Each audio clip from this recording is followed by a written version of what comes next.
Un libro. Un libro es como un perfume,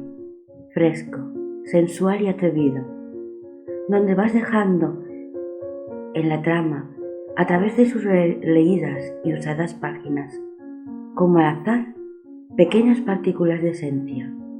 ínfimas, casi imperceptibles, ridículas me atrevería a decir, pero que poseen matices inimaginables, que por sí solos no resultan trascendentes, pero no son más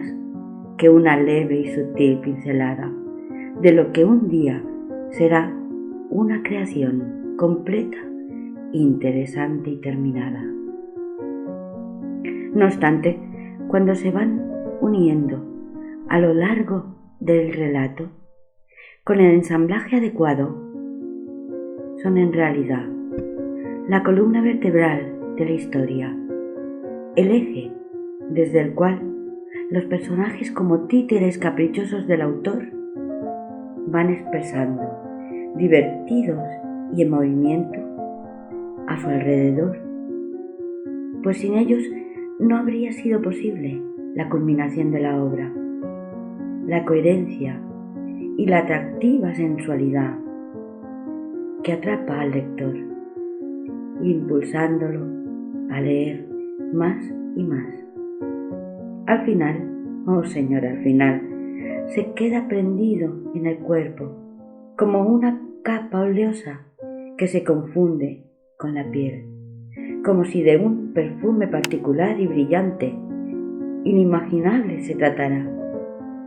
Sí, digo bien, prendido en sus papilas gustativas, olfativas, en sus labios y en sus pupilas,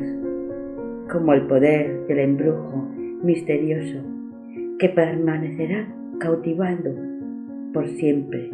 y a través del tiempo un diminuto pero importante pedacito de su recuerdo, cosido al subconsciente, modificando de forma sutil sus pensamientos, que son moldeados a través de las palabras derramadas suntuosamente sobre el papel. Oh sí, todos tenemos un libro que nos marcó, que jamás caerá en el olvido,